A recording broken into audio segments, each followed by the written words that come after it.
mandei por e-mail para vocês aquela lista, né, das eletrodinâmicas que eu cataloguei, 24 ou 29, não sei. Claro, já está atualizado em março de 2012, esse texto cheio com modificação ainda, né? Mais coisas podem aparecer. Então, eu passei o e-mail para você.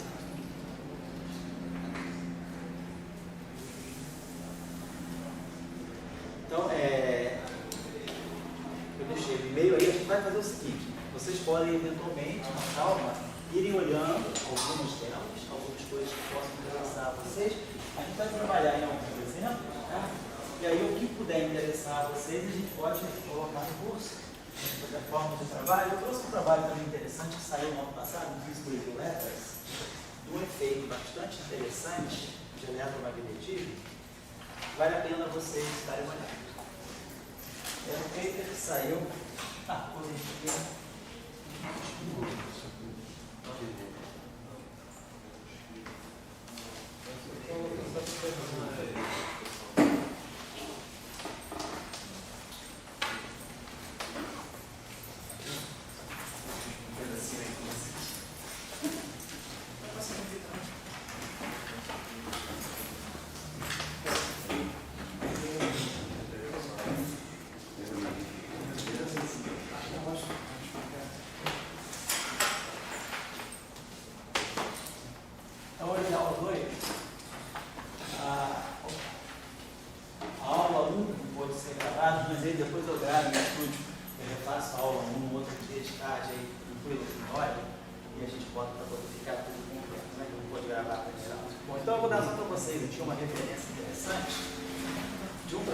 Saiu ano passado no Physical Review Letters.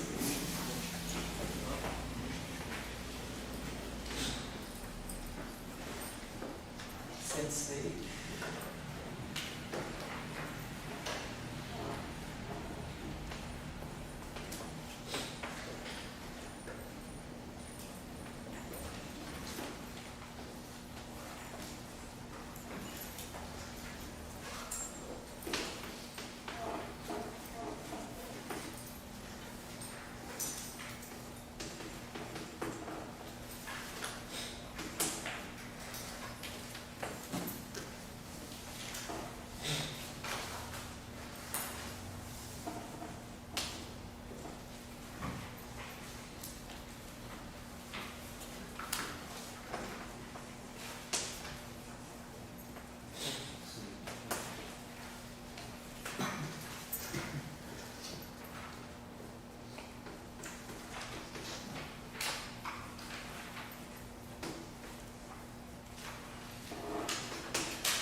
Esse trabalho é um trabalho interessante porque ele vai nascer uma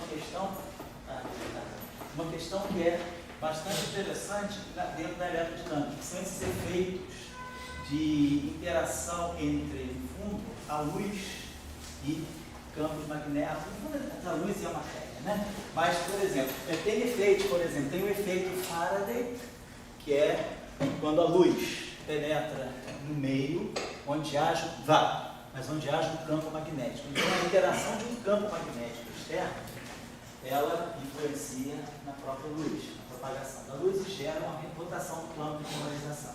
Então, isso é uma relação entre luz, é uma relação magneto-ótica, é uma relação entre campo magnético e efeitos da luz. Depois tem aquele chamado efeito Kerr, que é um efeito com o campo elétrico. É quando a luz penetra numa região que tem um campo elétrico forte, né? E também há uma mudança de índice de refração devido ao campo elétrico. Então, na verdade, o campo elétrico faz o papel de um meio, apesar de ser por energia, ele faz o papel de um meio. Depois, além desses efeitos, tem alguns efeitos mais que foram estudados depois, né? Tem o efeito Foucault também, que é um efeito de birrefração, e tem um outro efeito ainda, que é o efeito Cotton. Esse efeito Cotton é um efeito que tem um campo elétrico, um campo magnético ortogonais, um campo eletrostático, um campo magnético ortogonais, e a luz passando aí. E aí também nós temos efeitos de polarização, de mudança de velocidade de acordo com a polarização da luz. Então, é uma classe de efeitos interessantes que aparece. Os efeitos? Quer dizer, não é o caso. Esse caso aqui já é um outro efeito. Esse aqui é o efeito magneto-elétrico. Então, nós temos o efeito Faraday, que é um efeito de natureza, vamos dizer, magneto-ótica. Então, isso aqui é interação. De 1842. De 1842. Depois Maxwell retomou isso. Quem deu uma solução final para essa discussão foi o Maxwell, lá por volta de 1880, por aí. Então, o efeito Faraday, exatamente, ele começa já nos anos 1840, alguma coisa, e Faraday, o Maxwell dá uma solução para ele. Depois nós temos o efeito Kerr, que é um efeito também do século XIX. Não, todos esses efeitos, na verdade, são efeitos antigos. Esse resultado aqui é um resultado bastante louco. Por que eu estou colocando isso para vocês? Porque é um resultado que está precisando de um modelo para ser resolvido. É um problema em aberto. Tem experiência, tem o lado experimental, agora está faltando uma boa teoria. Construir esse efeito Kerr. Tem o efeito Foucault.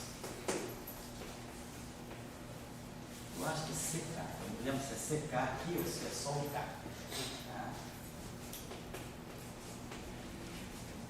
E tem o efeito Cotton-Mouton.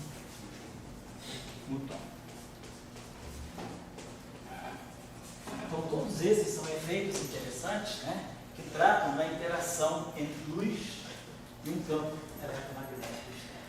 E, no fundo, isso aí nos leva a uma revisão, nos traz informações sobre a relação, quer dizer, a interação entre luz e a matéria, porque, claro, se a gente coloca campo elétrico ou campo magnético muito intenso no vácuo, no fundo, a gente está polarizando o vácuo, a gente está dando energia para o vácuo, isso você pode criar polarização. Então, quando a luz passa por aí, ela já vai estar passando por um vácuo que está sendo polarizado por efeito desses campos externos, e é isso aí que causa esses efeitos de rotação dos planos de polarização, gera um índice de refração, o meio se torna refrativo devido a essa influência do campo externo, que está colocado aqui. E é isso aí, isso aí leva a outras discussões. Por exemplo, tem umas formulações de eletromagnetismo não linear que você usa para poder descrever efeitos desse tipo. Pode ser, por exemplo, esse efeito desse PLL de 2011 seja alguma coisa que a gente possa descrever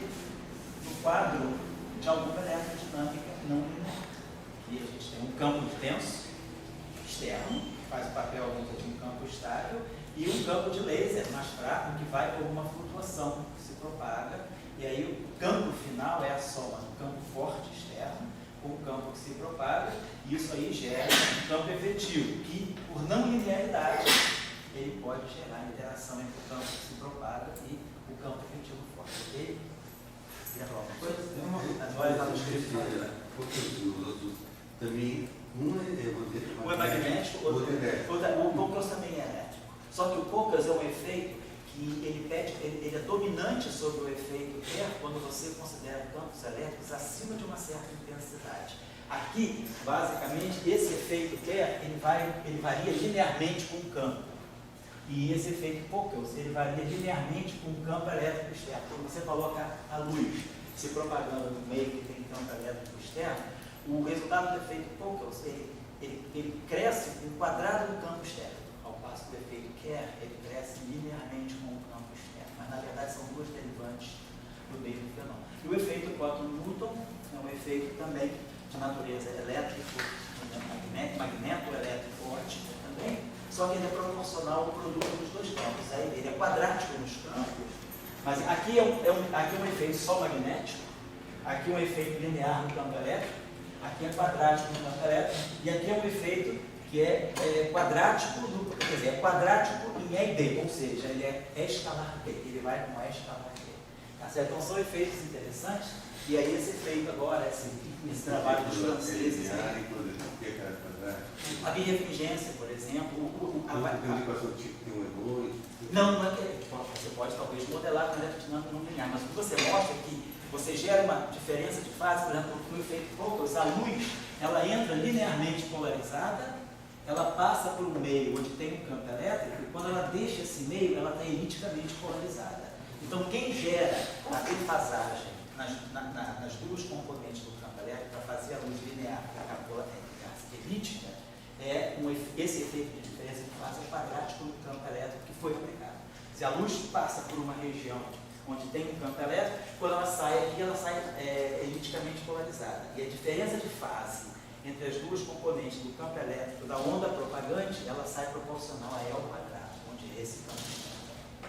Sim, depois do meio, não, esse é efeito poucos, é feito ainda do final do século. Acho que é de 1903. Esses campos são constantes? Podem ser constantes, podem ser variáveis também. E dá os efeitos. Mas com efeito um campo constante você já viu. Tá? O outro também. O Cosmo Newton também. Tudo é feito de 100 anos atrás. Então esse paper aí traz essa novidade. Vale a pena então, por esse curso aqui, isso é um ótimo trabalho de fim de curso. Pode dar um outro PRL. Se alguém quiser, e não é difícil, é só o cara sentar e dizer, se alguém quiser fazer uma modelagem para esse efeito aqui, nesse curso aqui você já tem todas as ferramentas para isso, certo? Eu vou dar para o Jadson nunca falou, para os dois últimos, com certeza. Eu acho que o Jadson nem fala. Nem tinha os dois primeiros falas. Não, eu não lembro também, acho que o Jadson não menciona muito efeito. O Kerr certamente não, o Faraday pode ser. Porque o Faraday é um efeito que já acontece também na magnetohidrodinâmica. O Jacques tem um capítulo sobre magnetohidrodinâmica, quando ele fala da eletrodinâmica de plasmas. Então, por exemplo, o efeito Faraday é muito importante na astrofísica. A passagem da luz emitida por quasares, por outras estruturas de grande porte, passando por campos magnéticos intensos. Mas, por exemplo, esse efeito Cotton-Newton, esse efeito Newton, o efeito Kirchhoff, eles são efeitos importantes também na astrofísica. Então, essa questão da interação da luz com o meio, ela se torna importante. E isso é muito interessante porque a gente pode se perguntar, esses efeitos aqui, por exemplo, eles podem estar medindo também algum efeito de uma física além do modelo quadrático. A gente pode testar propriedades do eletromagnetismo novas. Deixa o Saurinho falar. Não, eu vou falar depois. Está impaciente. Você aguenta um pouco? Você diria que a Lagrangiana não é equação do movimento, tinha que ter algum interessar. Alguma coisa, modificar a estrutura de Maxwell para levar em conta isso aí. Porque no efeito Faraday nunca houve o cérebro de modificação. Tem aquela equação de parte 1 e parte 2, mas não a equação de massa, tudo precisa se modificar. Hoje, por exemplo, quando você estuda aquilo que eu falei com você no ano passado, que eu vejo ali no magnetismo, como em termos exclusivos para a teoria de cordas, você gera o efeito Faraday a partir de parâmetros muito pequenos também. Esses efeitos, para o laboratório terrestre, eles podem ser muito pequenos, mas para luz que vem de estrelas, para, digamos assim, para astrofísica ótica, eles podem ser efeitos razoavelmente robustos. Professor, Qual desses aí fala de colisão fóton-fóton? Na verdade, esses efeitos aqui não falam de colisão fóton-fóton, mas você pode modelar, por exemplo, através de uma teoria, de uma ação eletromagnética que tenha colisão fóton-fóton. Efeitos de polarização do mar. Você pode colocar coisas não lineares que modelem alguns desses efeitos. Eu acho que é a saída, inclusive. Fala, Sal. Eu até gostei, eu dei uma de jogo assim. Tem um cara que sabe muito mais disso que eu. Isso que o senhor falou é um campo intenso, com outro que não é intenso. Então, os dois campos, quer dizer, o campo intenso é o campo externo. Então você coloca a tua luz, que não é uma luz muito intensa, passando por um campo elétrico, um campo magnético, que vem, por exemplo, de um super solenoide ou de um super capacitor. Você tem então um campo elétrico. Pode ser uma radiação acidente. Não deveria ser. Porque o que o pessoal faz, por exemplo, quando trabalha em com variáveis contínuas de posição, é fazer uma medida que chama-se homodinagem. As homodinas que você tem um cristal, não linear, você coloca a parte quântica, digamos, do seu sistema seriam fótons, Sei, coloca um campo clássico, no sentido de ser um campo em feixe intenso, um laser super intenso, sei. e aí você faz o acoplamento das quadraturas dos fótons com esse campo intenso, e esse acoplamento se dá por não linearidade do cristal, e a partir disso você mede as quadraturas. E assim, esse acoplamento do campo intenso com o outro, a não linearidade já é bem entendida. Pois é, isso aí você pode modelar por uma não linearidade. Você pode pegar agora, qual teoria não linear é melhor para isso? Seria Born-Nifel? Seria Euler-Heisenberg? Seria uma teoria que vem de cordas, alguma teoria com a física, além do modelo padrão, que te coloca essa auto-interação? Qual é a origem da auto-interação? Então isso aí poderia servir para te fazer escolher qual é o melhor modelo não linear. Um livro legal para ver sobre esses efeitos, pelo menos o melhor que eu conheço, eu acho que é o do Salé. B. Salé. Então passa a referência. Passa o livro. A lista já está rolando, então passa o PDF para a gente, Passa o PDF. por favor. Para todos, tá? Não só passar para mim, só para todo mundo ter, você já espalha para A gente já fez o câmbio daqueles livros. já, né? Tá, aquilo ali uma pessoa me escreveu, aquelas coisas que eu mandei para vocês, de tese, aquilo ali é só para futura referência. Quem quiser, tá? O marido tem inclusive trabalho em Wallace, né? Sobre eletrodinâmica de Maxwell Pro. É um protótipo que alguém quiser seguir para poder fazer aquele mesmo estudo em outras teorias, né? Bom, então eu vou fazer o seguinte, eu vou começar aqui, só para a gente começar assim, criar uma linguagem comum. Vou pegar o caso de Maxwell visual, mas vou querer já discutir com vocês alguns aspectos ligados a outros modelos, por exemplo, dentro dessas eletrodinâmicas. Por exemplo, tem uma eletrodinâmica física também, né? É interessante, a eletrodinâmica de Weber, tem muita coisa aqui. Essa eletrodinâmica de meio psiônico, que eu coloquei aqui, que é o que está se usando para descrever esses isolantes topológicos. E tem uma eletrodinâmica, a penúltima que eu coloquei, né, que é a eletrodinâmica planar, com separação spin-carga, que é uma eletrodinâmica que ela adota a mesma simetria que o modelo da teoria eletrotráquica. SO2, 1 tem uma simetria SO2 associada ao spin, tem uma simetria 1 associada à carga. Então é uma teoria interessante, ela tem um setor não abeliano, tem um setor abeliano, mas para descrever uma física bem padrão, né, que é uma física de materiais, que é uma física desses chamados isolantes topológicos. Então, deixa eu colocar aqui para vocês, só para a gente começar a discutir algum ponto. Vou colocar as equações de Maxwell, né, convencionais, o sistema MKS. Então, isso aqui é o primeiro tópico do curso, que no fundo corresponderia ao capítulo 6 do Jackson, né, que é o estudo das equações com dependência temporal. Né, das equações. Aquele bico que você botou, você ia concluir, aquele bico é a luz com um campo eletromagnético. É a luz com campo elétrico e com campo magnético. Continuação eletromagnética. Isso, é uma continuação da vamos dizer, o quinto efeito aí desse caso.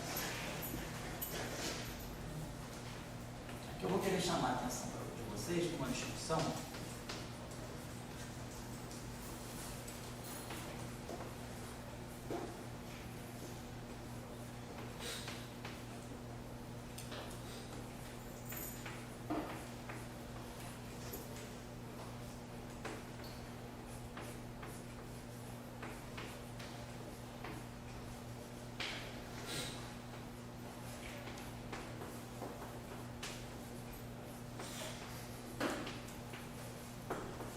Então, no estudo, né, na composição das equações de Maxwell, nós fomos encontrando, aqui, claro, a primeira coisa que a gente tem aqui é a conservação da corrente, conservação da carga elétrica, perdão, assim, conservação da carga elétrica, que é expressa por essa equação de continuidade, e a expressão dos campos, né, em termos dos potenciais.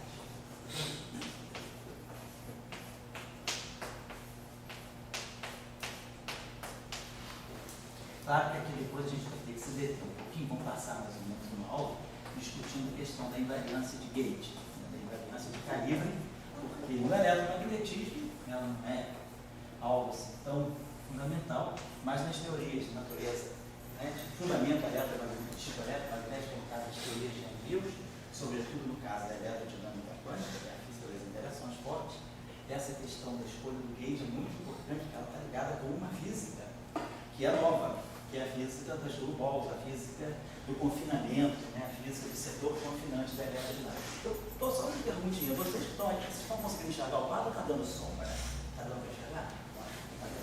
Então, tá certo. Então, beleza, tá aí. O que a gente pode tirar daqui? Então, as coisas mais óbvias que a gente tira daqui é Primeiro, eu não vou nem refazer esse exercício, que é um exercício simples, todo mundo lembra. Tirar, por exemplo, o DDT dessa equação, né?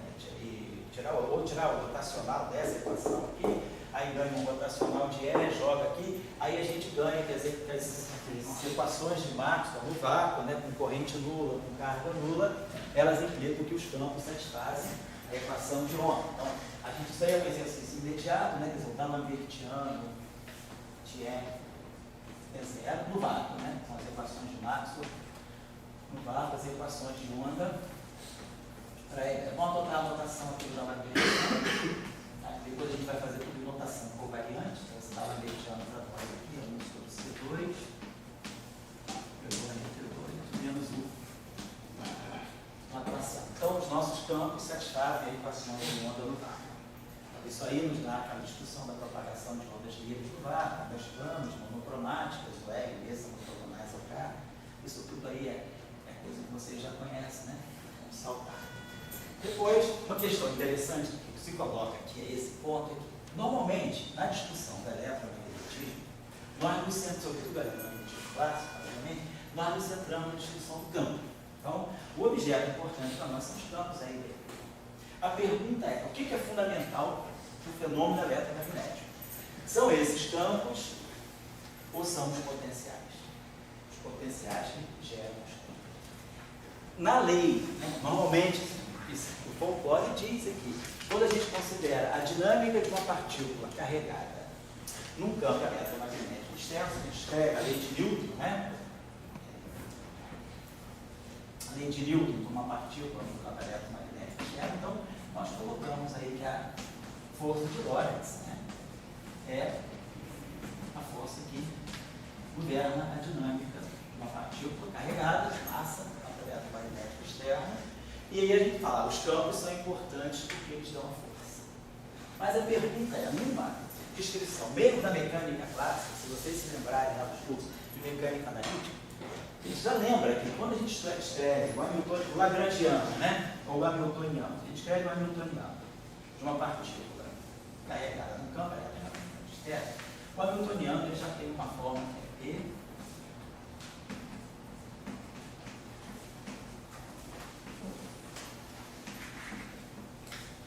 aparece na estrutura hamiltoniana da mecânica, quem aparece direto são os potenciais, o campo não aparece. O campo ele vai aparecer na equação de movimento, que é um derivante das equações do lagrangiano e do hamiltoniano. Se eu escrever o mesmo lagrangiano, a gente normalmente escreve assim, né? O meio de mv ao quadrado menos que define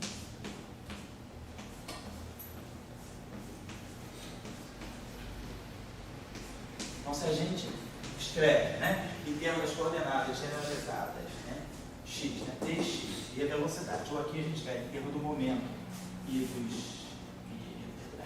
dos campos, a gente tem lagrangiano e hamiltoniano não mostrando a dependência do campo, mas nos potenciais. Então, isso mostra para nós que já na mecânica clássica, a estrutura lagrangiana, ou a estrutura hamiltoniana da mecânica, ela nos coloca os potenciais como sendo objetos mais fundamentais ainda do campo. O que é mais fundamental na mecânica, quando a gente estuda mecânica de uma forma mais analítica, né, que a gente parte de uma definição de um lagrangiano ou de um hamiltoniano, e daí a gente usa as equações hoje ou de Lagrange, né,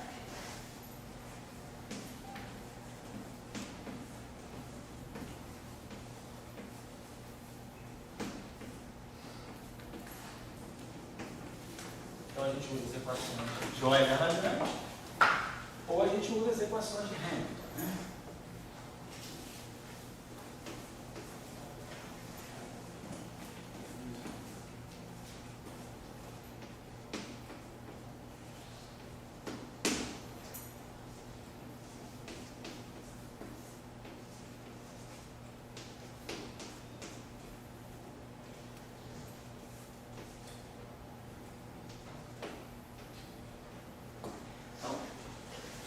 Para tirar as equações, então a gente chega na equação da lei de Faraday, a lei de Lorentz, a força de Lorentz, através dessas equações. Mas isso que são os objetos mais fundamentais, que são objetos de acordo newtoniano, eles pegam o potencial. Então, classicamente, a gente observa que o potencial ele é algo mais fundamental que o campo, inclusive ele descreve, né, menos graus de liberdade. Aqui eu tenho 6 componentes, eu tenho 3 no campo, aliás, 3 no campo magnético. Aqui eu tenho um escalar e um vetor. Então, essa descrição aqui é uma descrição mais concisa. Por exemplo,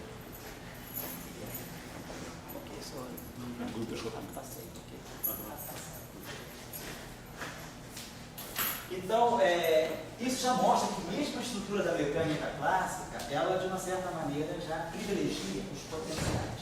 Se a gente vai para a mecânica quântica e a gente usa as equações, usa desse hamiltoniano para escrever a equação de Schrödinger de uma partícula de carga num campo eletromagnético externo, a gente sabe que tem 2 efeitos que derivam daí, 2 efeitos de fase muito importantes. Um é o efeito Aharonov-Bohm.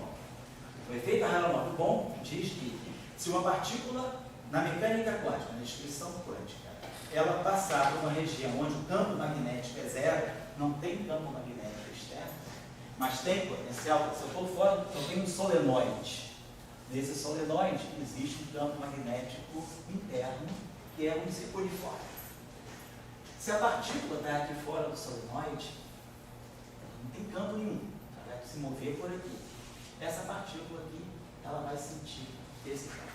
Ela vai sentir esse campo, não na forma do campo, mas na forma do potencial. A gente sabe que se um solenoide ele confina o campo magnético, o campo magnético no interior do solenoide, vamos dizer, ele é constante na direção zero.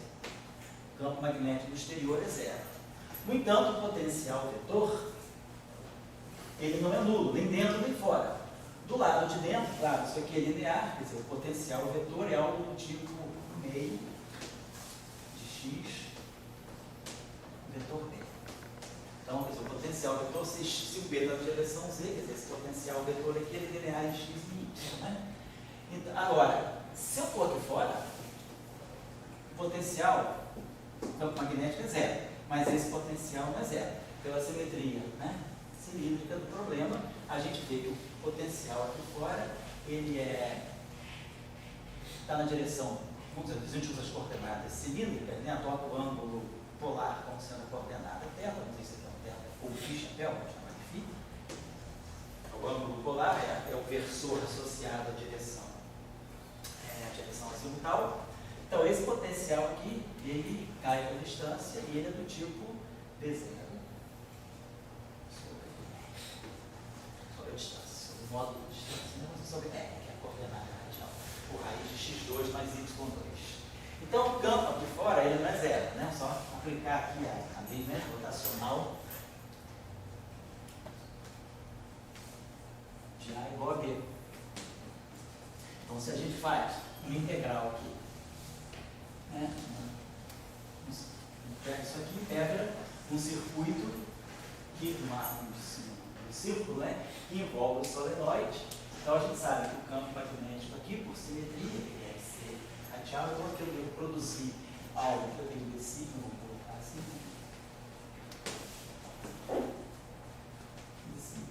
Então, aqui eu vou ter um fluxo. Então, o fluxo desse campo aqui, né, vai ser D0 pi r ao quadrado, que significa que R seja o raio do solenoide. E aqui, a integral, é isso aqui, a integral de superfície. Estou integrando ao longo dessa superfície. Então, a integral de superfície rotacional é a circulação do ar. Quer dizer, a integral de superfície rotacional do ar é a circulação do ar. Então, isso aqui vai dar 2π vezes R, onde R é o raio desse círculo, essa distância aqui. Então, a gente vê que esse campo aqui, vezes R. Então, o nosso potencial, ele circula, né? Ele trabalha com potencial assim, azimutal, e ele cai no inverso. Então, o potencial que fora é zero. E é por isso que a partícula, do ponto de vista quântico, ela experimenta um fenômeno, ela experimenta uma força, vamos colocar assim. Então, apesar do campo ser nulo, o potencial não é nulo. E isso gera, como a gente sabe, o efeito Aharonov-Bohm, que é um efeito que, se nós colocarmos, né, fizermos difração de elétrons no meio, no meio no qual existe um solenoide, e as partículas, os elétrons que estão sendo difratados, eles não passam por dentro do solenoide, só na região externa, a gente percebe um shift nas franjas de difração do elétron, e esse shift está ligado à presença desse campo externo, está presente ao fluxo desse campo magnético. Então, se um elétron passa por aqui e o outro elétron passa por aqui, eles vão passar sempre por regiões externas ao solenoide, o padrão de interferência, de difração dos elétrons, não vai ser o padrão da experiência sem o solenoide. Ou seja, o campo magnético, o potencial magnético externo influencia na difração dos elétrons, e esse efeito está feito muito bom. Análogo a isso, existe outro, esse efeito é de 1959. Depois apareceu, agora em 1994, foi detectado um outro efeito novo chamado efeito Aharonov-Kasher. Então nós temos o efeito Aharonov-Bohm. É só uma pergunta. Mas não? A gente significa que essa fórmula do x dois pontos não está faltando termo, sim? Não? Só antes já para Tá certo, fala aí.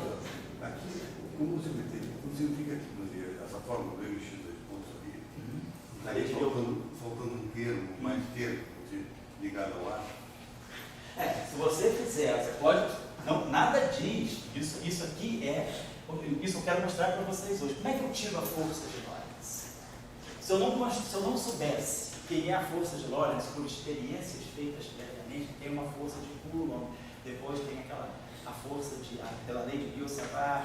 Então, se eu não soubesse das experiências que me levavam a deduzir, a construir fenomenologicamente uma lei de força para uma partícula carregada no campo magnético externo, como é que eu poderia, se eu recebo um conjunto de equações, não precisa ser equação de massa, se eu desse essas equações aqui para vocês, quando eu desse essa equação aqui para vocês, 1 sobre um parâmetro alfa aqui, a derivada segunda ao quadrado do campo, menos o laplaciano do campo, isso aqui atuando no campo φ, e existe aqui uma densidade. Então, isso é uma equação de campo. Eu tenho um campo, a dinâmica dele é governada por essa lei de derivadas, então a derivada segunda temporal é uma equação de Ohm, e existe uma fonte externa. Minha pergunta é, se eu tenho essa densidade aqui, é uma densidade de carga, é uma fonte para esse campo, que carga é essa? A gente pode ver depois. Então, suponhamos que aqui existisse uma carga puntiforme colocada na origem. Então, a pergunta é, uma partícula de carga, não vamos chamar de carga aqui, esse campo aqui não é um campo eletromagnético, vamos chamar uma carga G. Então, se eu tivesse uma partícula com carga G, e essa partícula, ela interage trocando, quer dizer, o campo de radiação associado a essa carga não é mais um campo de radiação eletromagnética, é um campo de natureza escalar. Então, se essa partícula interage, então, vamos dizer, uma partícula desse tipo, ela é fonte de um campo novo, de um campo escalar. E eu coloco uma partícula de prova nesse campo. Qual é a força que essa partícula experimenta? Se eu pegar esse campo escalar, colocar, então esse campo escalar, ele bota uma partícula aqui, uma partícula geradora do campo, ela gera o campo, então modifica o espaço através de um campo escalar. Então, se a gente olhar para essa equação aqui, posso até colocar um outro parâmetro aqui, dá licença, bota um parâmetro psi aqui, e então a gente vai tirar o campo desse objeto aqui, a gente tira aqui essa lei, esse campo aqui, se eu resolver essa equação aqui para mim, limite estático, vamos pegar o campo eletrostático, o campo estático gerado, não tem dependência temporal, gerado por essa equação aqui, esse campo aqui vai ter a seguinte forma, exponencial de menos raiz quadrada do psi módulo de x sobre x. De tal maneira que se o psi for zero, isso aí gera o potencial colombiano, que é o laplaciano de φ igual a uma carga. Mas se esse psi não é zero, essa equação de campo aqui, ela gera um campo estático. Então a carga está aqui, ela vai gerar um campo com simetria esférica, mas esse campo cai exponencialmente. Quer dizer, tem um setor colombiano e tem um setor que cai exponencialmente. Então, vamos dizer que isso aqui, então, já fica como exercício 1 para vocês fazerem. Então, exercício de uma lista que não é cobrada, como eu falei com vocês, né? Então, o primeiro exercício seria resolver essa equação de campo aqui. Então, suponhamos, então, exercício 1.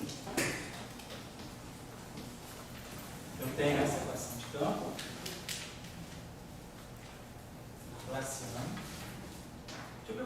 equação, mais um parâmetro em si, atuando no campo φ de x, é igual a uma carga colocada na origem. Então, resolvendo essa equação aqui, vocês devem mostrar, isso aqui deve dar menos g sobre g.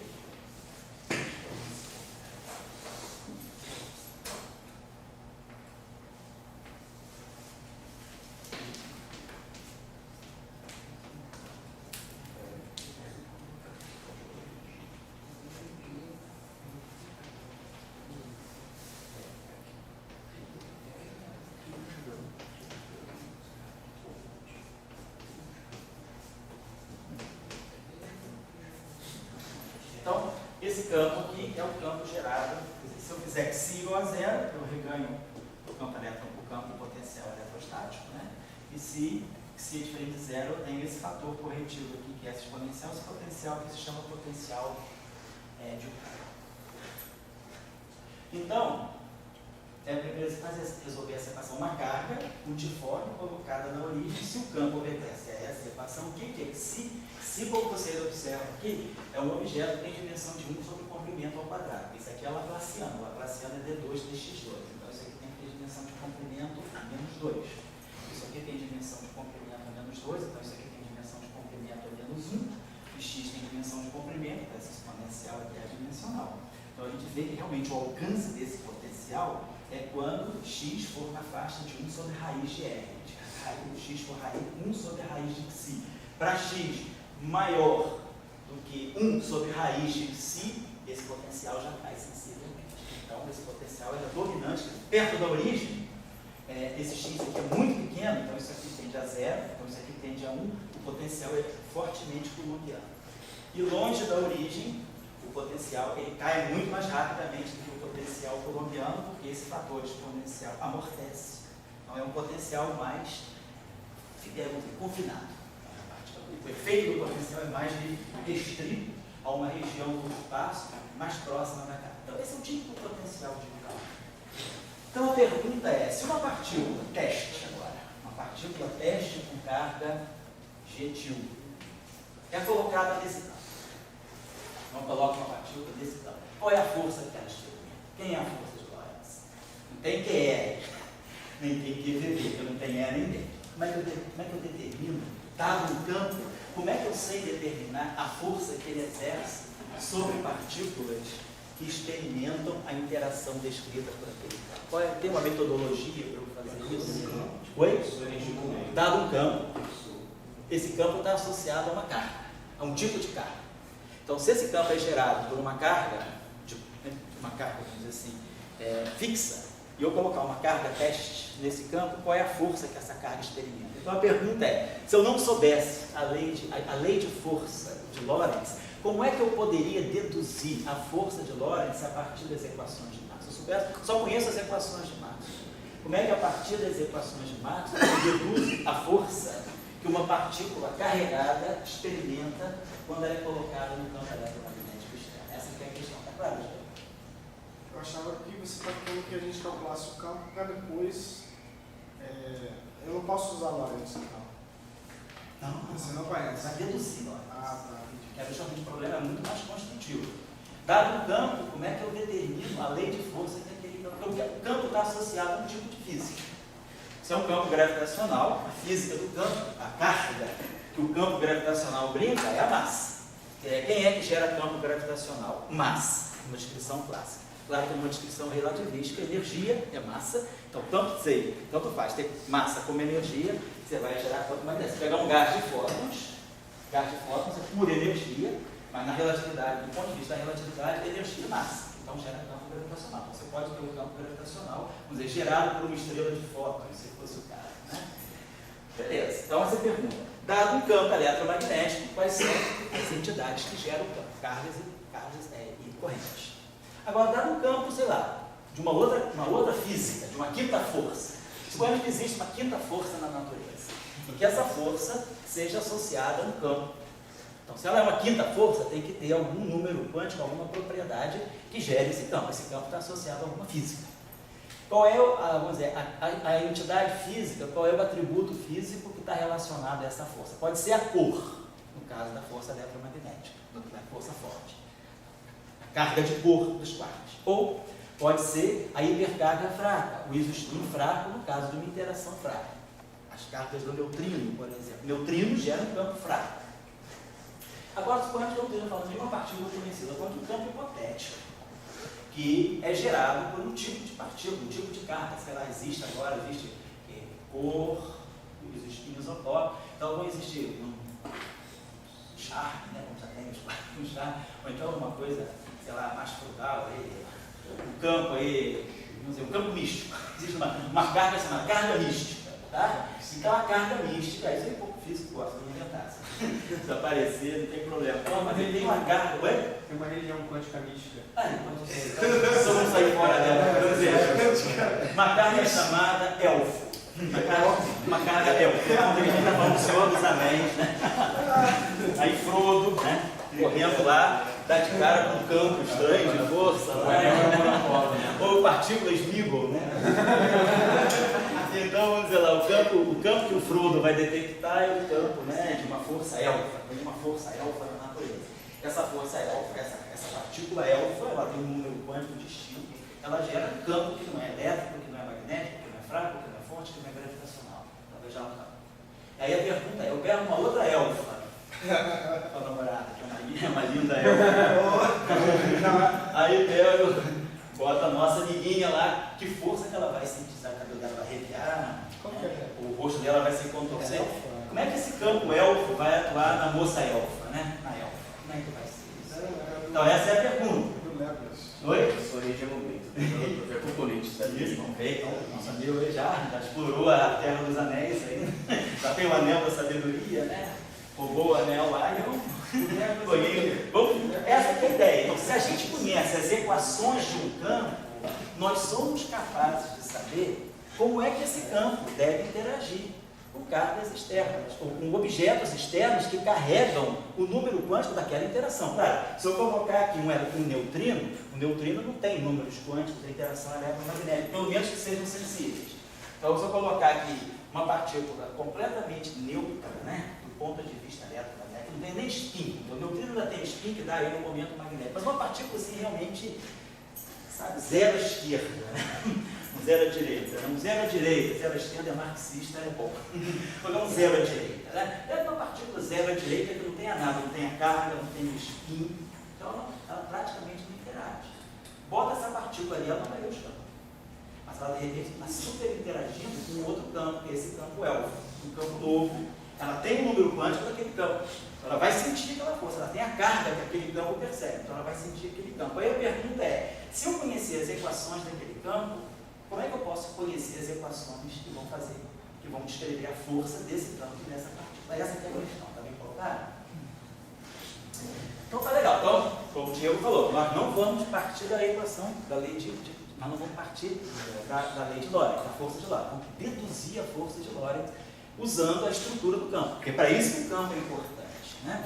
Porque imagina que vocês têm um quinto campo, uma quinta força, que aí está se procurando. Pode ser que exista a quinta força, pode ser até que o LHC venha daqui a pouco revelar para nós uma quinta força. Aí a pergunta é, eu não tenho experimentos para fazer como foi feito né, pela turma eletromagnética de deduzir força de Lorentz, né? A gente vai ter que deduzir pelas equações do campo que tipo de força esse campo descreve. E aí, para isso, a gente precisa do campo. A noção de campo, ele modifica o espaço e ele dá muito mais informação sobre a estrutura da interação que ele descreve.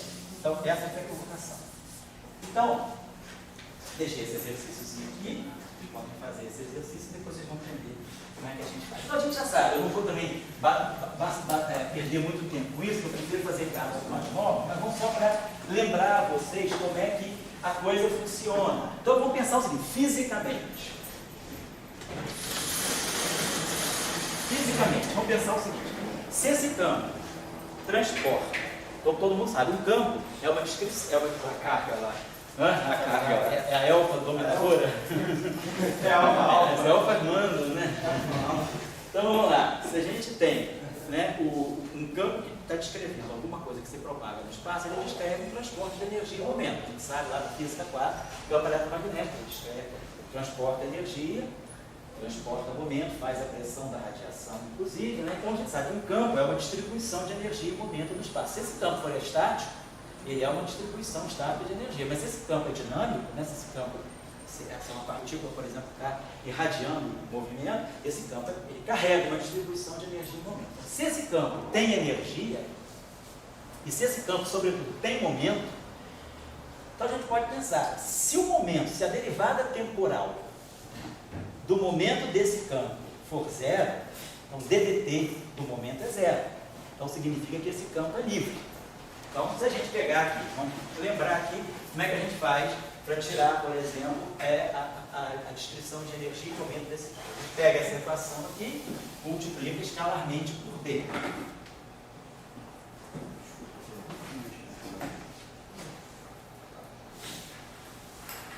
E pega essa equação aqui, multiplica escalarmente por L. Por que a gente faz isso? A gente faz isso porque a gente sabe que aqui eu vou ter DDT de B escalar D. E a gente sabe que isso aqui nada mais é do que DDT de meio de B ao quadrado. Então a gente sabe que quando tem um campo, o quadrado de um campo ele está medindo uma energia que o campo acumula, uma energia potencial que o campo acumula. Mesmo que o campo seja estático, né? Aquele D ao quadrado é o campo do espaço. O quadrado é uma energia potencial, é exatamente como se eu tivesse um problema de oscilador harmônico. Qual é a energia potencial? X ao quadrado. A coordenada de deformação, né, da mola, do potencial, X ao quadrado. Isso aqui é uma energia potencial. Então, isso aqui faz o papel de uma energia que o campo carrega. A gente pode sempre pensar que o campo ele é uma generalização da coordenada. Se eu pegar um campo que não dependa nem de x, nem de y, nem de z, só dependa de t, pegar um campo que é puramente d de t, né? Então, esse campo aqui vai ser um vetor, como se fosse uma coordenada x de t. Então, o quadrado dele está medindo um potencial de energia. Então, beleza. Então, isso aqui, e esse carinha aqui vai me dar, né, DDT do E ao quadrado. Então, isso aqui eu tenho uma densidade de energia acumulada no setor elétrico, e aqui eu tenho uma densidade de energia acumulada no setor magnético. E aí, claro, vamos desenvolver um pouquinho isso aqui para a gente poder ver como é que fica a equação de continuidade nesse caso, para a gente poder ler aí um momento.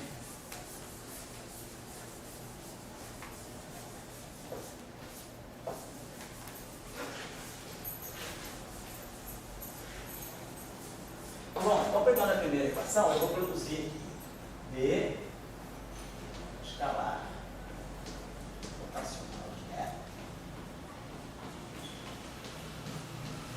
igual a menos meio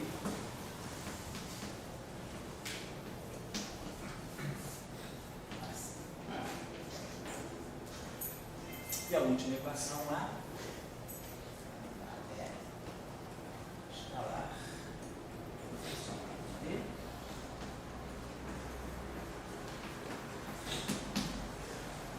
igual a zero.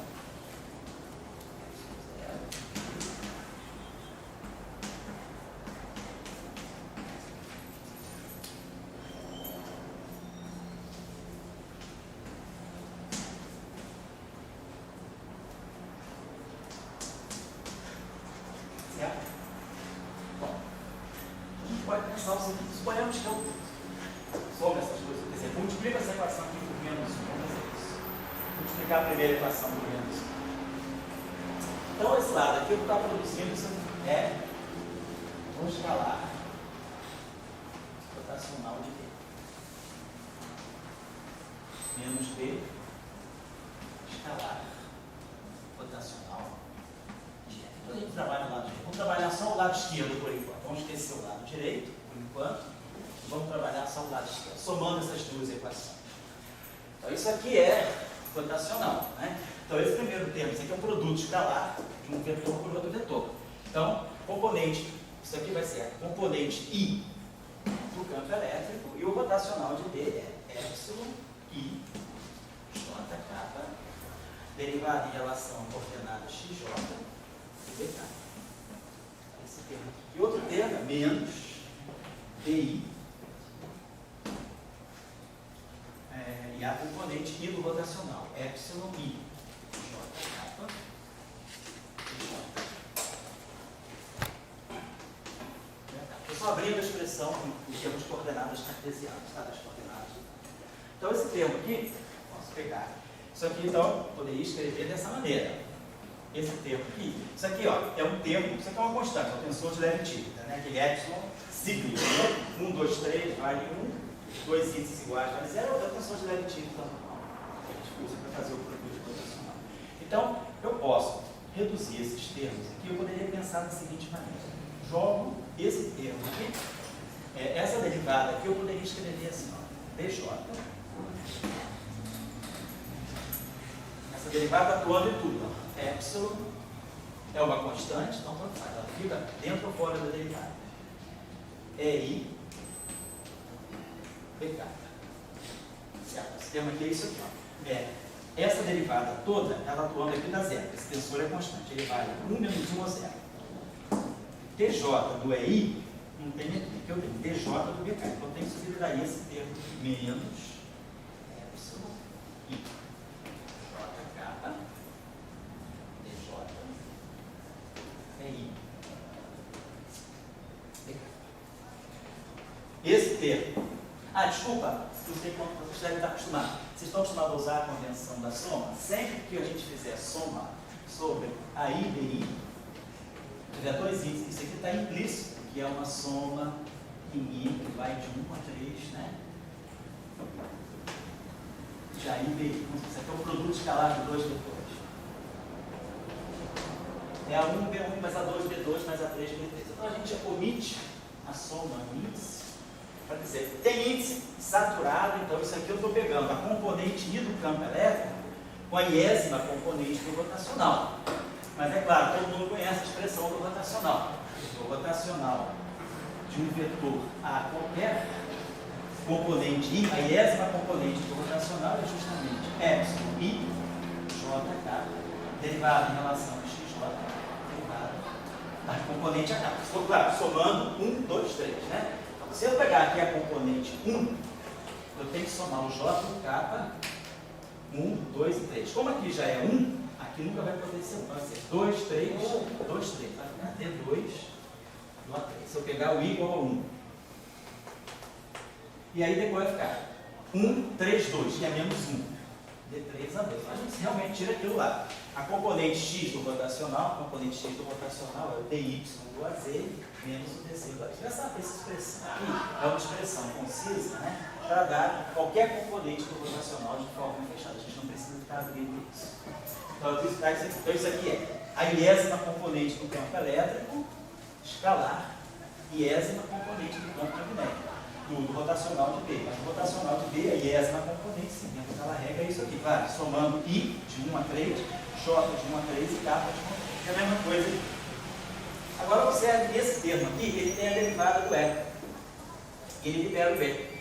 Então vamos ver se esse termo aqui é só isso. Vamos pegar agora esse termo aqui, menos epsilon I, J kappa, DI, DJ. Então isso aqui, esse termo igual a esse aqui. Posso botar esse DI, trocar a ordem, isso aqui commuta, né? Posso botar DJ por EK, vai ficar igualzinho quase ao termo B.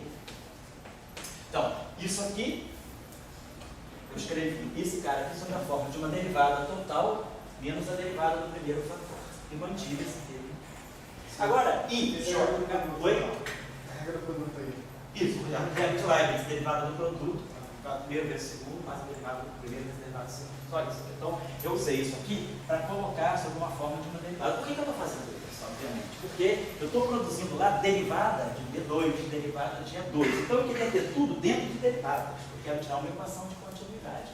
Quando a gente quer tirar uma equação de continuidade, o que a gente quer é isso aqui, DDT de uma certa grandeza, sei lá, uma certa grandeza lambda, mais a divergência de um certo vetor xi. Então, isso aqui é uma equação de continuidade, onde isso aqui é uma densidade e isso aqui é a corrente associada a essa densidade. O que essa densidade descreve? Se é massa, isso é uma corrente de massa. Se isso é carga, isso é uma densidade de carga. Se isso é, sei lá, um número quântico de corpo, isso aqui é uma densidade. Então, na mecânica quântica, né, de Schrödinger, por exemplo, isso aqui é a densidade de probabilidade, isso aqui é a corrente, é a densidade de corrente de probabilidade. Uma equação de quantidade. Então, eu preciso produzir divergência.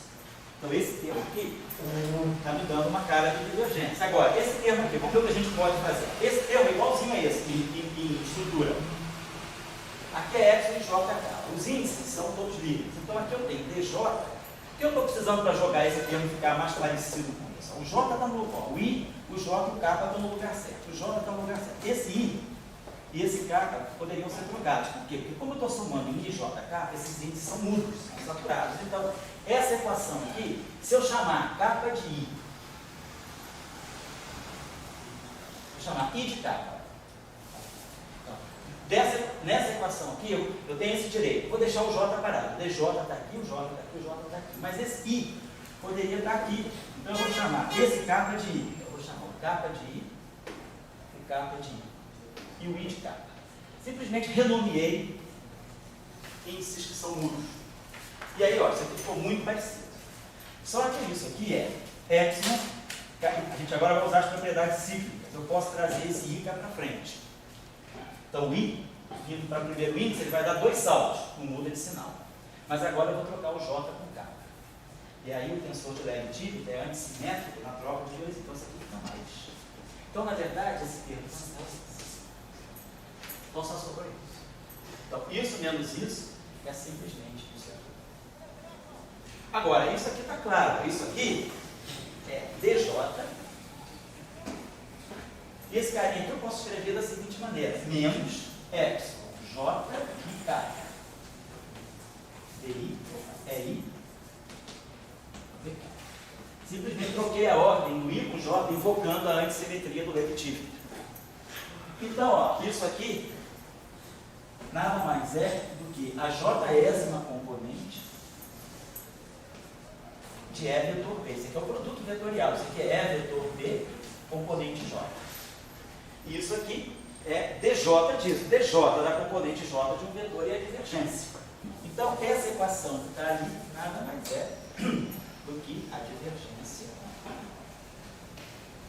Eu posso botar esse sinal menos de diferença. Isso aqui é menos a divergência de E vetor B. Claro, o cara pode fazer isso usando aquelas expressões lá de rotacional, de não sei o que. Ninguém vai fazer nada disso. Nunca faça isso na vida, de ficar decorando, consultando expressão. Vou deixar uma expressão bem louca que vocês não vão encontrar em livros, vocês vão ter que se virar. Não faça esse negócio de pegar rotacional de A vetor B, é divergência de A vetor, divergência de A B, mas não faça essas coisas não. Usa sempre a definição abre, você faz qualquer exercício. Vou deixar um bem louco para vocês fazerem. Então, beleza. Então, esse exercício, esse lado esquerdo, então quando eu peguei isso, somei isso, na verdade, essa aqui, somando essas duas equações, do lado esquerdo me fica menos a divergência de E vetor B. Então eu fiz isso, eu peguei essas duas equações, somei. Então isso aqui me deu menos a divergência de E vetorial. Foi não? Por que não? Entendi o Ah, no menos foi daqui, ó. Quando eu troquei aqui, ó, vem esse menos aqui. Agora, isso aqui nada mais é do que a j-ésima componente do produto vetorial de E por B. Esse menos vem porque aqui eu tinha ij, eu botei j aí. Então, era isso aqui, ij. Aí quando eu troquei o j com i, eu quis que esse j acompanhasse esse para poder formar justamente a divergência. Tá certo? Só uma antissimetria do tensor de Leibniz. Quem tiver dúvida dessas coisas, que não é proibido, fiquem tranquilos, vai anotando que sábado é a aula do tudo que eu tinha vontade de saber, eu tinha vergonha de perguntar. Vocês conhecem esse filmezinho do Darwin? Tudo que eu queria saber sobre sexo, mas sempre tinha vergonha de perguntar. Aquele filmezinho interessante do Darwin. Então, tudo que eu queria saber sobre essas coisas, mas tenho vergonha de perguntar em público. Então, sábado a aula é uma aula de faxina, tá? Uma aula de dívidas. Então, se alguém tiver dúvida disso, não tenha vergonha. A hora de aprender agora, que eu tenho uns truques aí que eu prefiro passar, do que o cara ficar coletando toda hora sabe, manual, tem que ter a tábua, a tabela de leis, rotacional, não precisa fazer nada disso, né? Você está num ônibus querendo fazer um cálculo, você não tem nada na tua mão. Só tem um guardanapo que te servir, não o sanduíche. Você pode fazer um monte de cálculo com guardanapo. Você sabe fazer as coisas com isso, né? Então, O Newton fez na época da praga, né? Foi para fazenda e fez no chão. foi lá que ele descobriu tudo. Como é o nosso querido padre, né? O nosso padre, né? Marcelo Rossi. Não fala mal dele não, que minha mulher que bate. Não, agora o padre Marcelo lá. Falando de aquele padre, né? Anchieta, né? O padre Anchieta escreveu um lindo poema nas areias da praia, lá no Espírito Santo, na cidade que se chama Anchieta, né? O poema de Anchieta escrito na areia da praia. Quer dizer, o cara não precisa, né, de caneta, né, de tinta especial de coral do mar Mediterrâneo. O cara faz qualquer coisa como ele sabe, né? Então, essas coisas você tem que tentar, sabe, tirar, porque às vezes você está querendo fazer um cálculo de ordem de grandeza. Eu não fiz experimental, pô, está diante de um evento ali. Claro, a gente precisa disso. Tem que, pô, não, cara, você joga com isso, dá isso. A gente tem que ter essa destreza, né? Isso a gente não é com tempo, né? Tempo que vem. Então, use essas coisinhas, vou deixar um exercício para vocês mexerem com esses operadores. E isso aí é uma coisa simples da graduação, mas a gente sempre aprende muito quadradinho, né? E quando sai do script, as coisas se enrolam. Beleza, tá lá. Vamos agora somar esses dois lados aqui. Isso aqui então é a derivada temporal de μ0, ε0 é 2, por 1 meio aqui, mais 1 meio de V2, mais μ0, J, escalar. Então vamos fazer o seguinte, vamos dividir toda essa equação por μ0. Todo mundo já está entendendo. Divide por μ0, e divide por μ0, e divide por μ0. Todo mundo já entendeu por quê? Todo mundo lembra lá da física 3, que a energia acumulada no campo elétrico é o meio de ε0 é 2 do vácuo. Se eu tiver um campo magnético no vácuo, a energia acumulada nesse campo magnético é V2 sobre 2 μ0, a energia do interior do Sol é 9. Então eu estou identificando as densidades da energia. E aí eu junto isso tudo aqui, eu vou ter essa equação ddt, dessa grandeza aqui, que eu vou chamar densidade 1 de energia acumulada no campo eletromagnético, mais divergência desse vetor S aqui. Eu estou jogando isso aqui para cá igual a menos J escalar. Então, isso aqui é o chamado vetor de Poynting, né? Isso aqui é 1 sobre 0, é vetor B. Isso aqui são as densidades de energia. Elétrica. Oi? É 2. Aonde? É 2? Aqui é para explicar. Agora, nós ganhamos uma equação de continuidade, que no vácuo ela é realmente uma equação de continuidade. Mas se eu não estou no vácuo, eu tenho um efeito dissipativo. Uma corrente, ela interage, ela se acopla a esse campo magnético que está fazendo com que eu tenha um balanço de energia do campo. Então isso aqui é energia transportada pelo campo. Então isso aqui é o esqueminha que a gente faz para te levar a equação de continuidade, né? A energia que está saindo, entrando, e a gente vê um sinal desse campo, fluxo, se é positivo ou negativo, isso a gente sabe. É só para lembrar vocês que eu estou fazendo um balanço de energia do campo, mas então isso aqui é uma potência, isso aqui é derivada de uma densidade de energia. Você lembra do curso? Isso aqui não é energia, é densidade volumétrica de energia. Então isso aqui tem dimensão de joule por metro cúbico, joule por metro cúbico, e isso aqui tem um DDT. Então isso aqui na verdade é o watt por metro cúbico, é a potência, né? A potência, a densidade de potência transportada pelo campo. Isso aqui então, a gente tira facilmente as dimensões.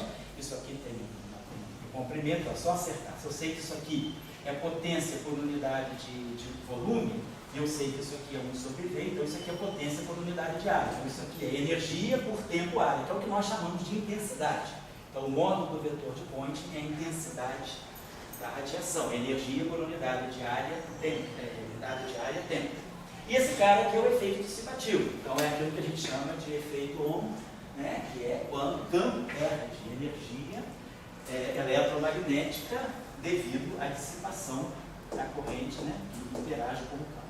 Mas se eu fizer no vácuo, isso aqui é zero, não tem corrente, eu estou supondo a equação radiação livre. Se a radiação é livre, então a densidade de energia, a densidade e a intensidade, o momento do vetor de ponto. Daqui a gente tira a pressão de radiação. Você deve estar lembrado lá do curso de Física 4, né? Que a gente tira a pressão de radiação, pegando aí uma onda, que a onda se propaga na direção K. E B são ortogonais, você tem uma onda ali, então E e B são ortogonais, a onda se propaga assim.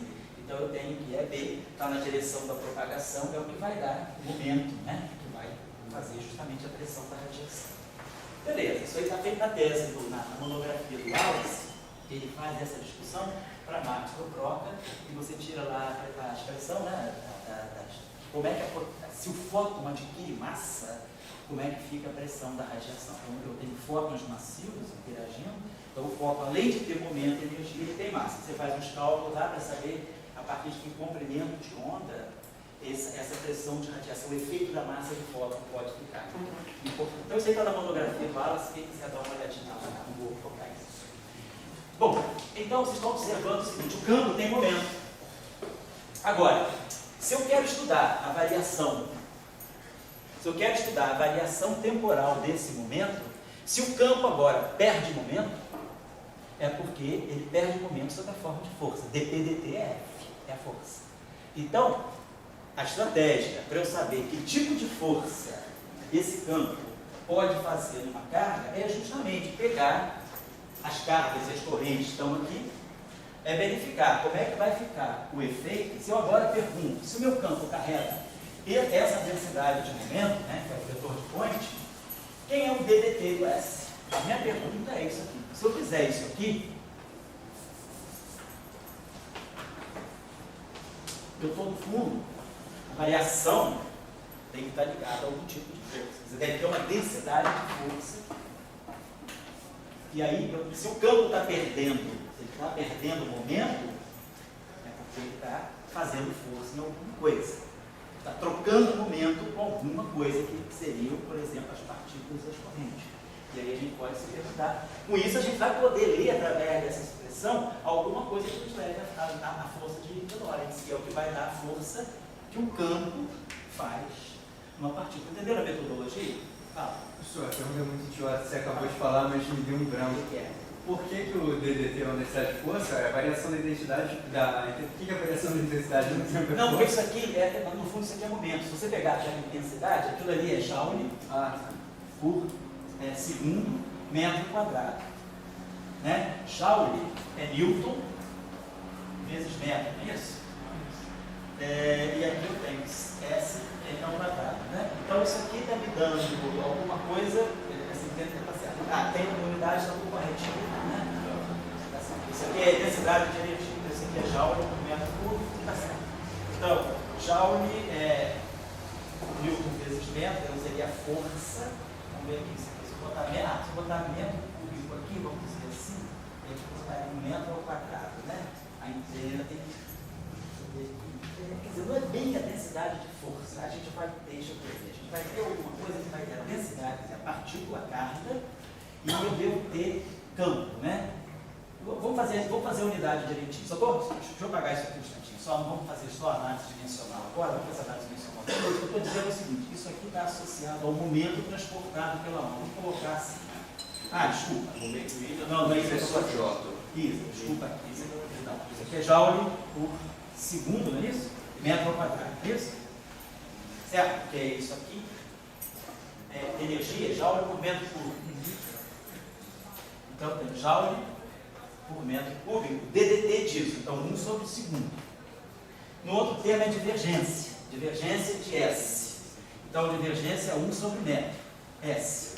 Então, a dimensão de S vai ter que ser Joule por segundo metro ao quadrado. Tá certo, é potência, né, por metro ao quadrado, é intensidade. Agora, vamos relacionar isso aqui com o momento. Então, Joule é quilograma, metro ao quadrado, por segundo ao quadrado, certo? Joule é Newton vezes metro. Newton é quilograma, metro por segundo ao quadrado. Vezes metro, ganha outro metro ao quadrado.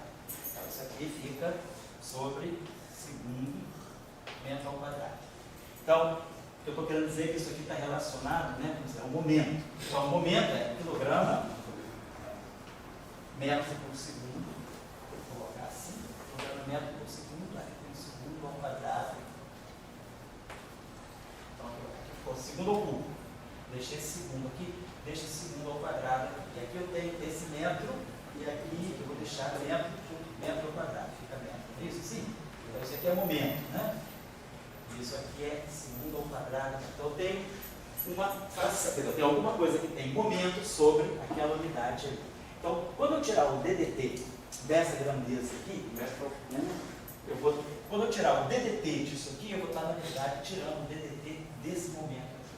Então, isso deve ter alguma relação com a força. Eu estou relacionando o momento com força. Derivada do momento com força. É isso que eu estou querendo dizer para vocês. Então, vamos fazer esse cálculo aqui antes do intervalo, que dá para fazer rápido. Essas equações nós vamos precisar. Deixa eu apagar isso aqui. Vamos fazer isso aqui rapidinho só. Usando um pouquinho, eu vou deixar depois um exercíciozinho para vocês. Vamos lá, então eu vou tirar DDT dessa grandeza aqui. DDT de 1 sobre μ0, vamos deixar aqui, 1 sobre μ0, é vetor B.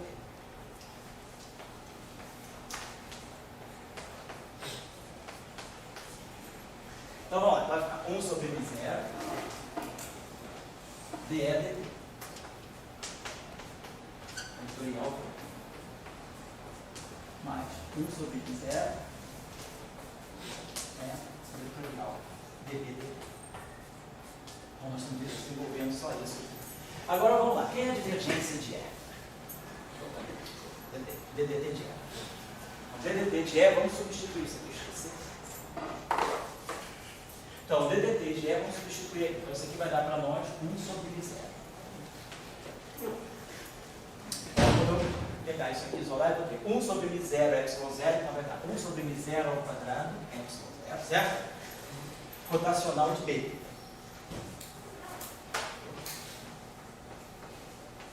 Vetorial B. Estou só substituindo esse primeiro termo. E tem esse termo aqui também, que é menos, o μ0 cancela, então menos 1 sobre ε0. Certo? Então, vou dividir tudo isso aqui por 1 sobre, vou dividir tudo isso aqui por μ0, ε0, só para isolar o DLT. Certo? Então, aquele DLT lá fica 1 sobre μ0, ε0, rotacional de B, menos 1 sobre, tem esse μ0 aqui, que já está pronto aqui, e aqui eu vou ter μ0, ε0. Tá? J é vetorial.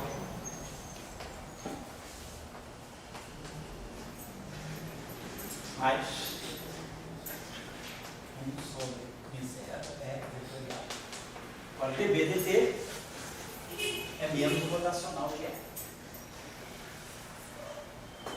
Então, vetorial é rotacional de E. Certo? Quem está prestando atenção nos meus sinais? Oi, Andrei. Agora eu estou em frente do maior físico matemático do Brasil. Estou até ficando com vergonha de falar. Do you understand me? You know that I'm not kidding. E aí, Carlos, tudo bom? Você já causou o rico nisso, todo mundo te olhou para trás, então Todo mundo sabe que é você. Se quiser fazer propaganda da escola.